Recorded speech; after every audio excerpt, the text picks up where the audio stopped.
Aujourd'hui, je vais vous parler de Olgata. Olgata, la viking. Olgata ne connaît pas la peur. Olgata ne connaît pas la souffrance. Olgata connaît le combat et connaît les navigations à travers les grandes mers du Nord. Alors, quelle est l'histoire de Olgata pour qu'elle devienne un viking? Olgata n'a pas été élevée par ses parents. Ses parents sont des personnes inconnues pour elle.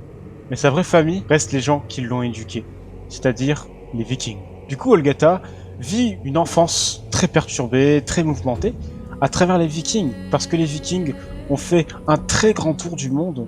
Ils sont partis à piller les différents pirates de Sartrossa, combattre des monstres marins, et encore combattre le chaos dans les mers et sur Terre, mais surtout dans le nord du monde entier. La petite Olgata se fait voir au niveau des Vikings. Elle est de plus en plus imposante dans son physique et beaucoup plus imposante dans sa façon de se battre.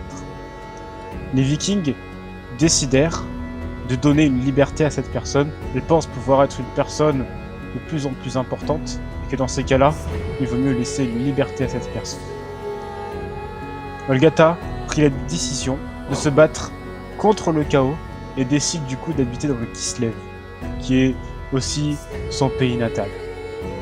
Elle décide donc d'habiter dans le Kislev, où elle n'est pas vraiment très bien accueillie en premier temps, mais quand on voit ses capacités en navigation et aussi ses capacités en combat, elle est bien vue dans la ville où elle habite, où elle gagne facilement sa vie à travers les différentes navigations, ça veut dire à travers les différents voyages qu'elle fait payer aux gens dans les barques ou dans les grands bateaux.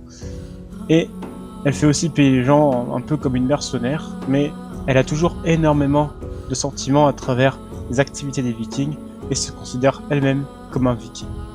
En ayant un peu marre de cette routine qui est travailler pour son temps, travailler du temps pour gagner de l'argent, un peu le système de salarié, elle décide un peu de sortir de ce système, de se dire que ces services de combat ne devraient pas servir les autres, mais servir elle-même.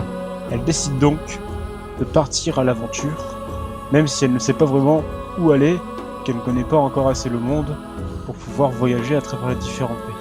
Elle cherche donc une opportunité pour pouvoir sortir de ce cadre vicieux qui est dans sa vie actuellement, et elle attend avec impatience cet événement qui va sans doute arriver prochainement.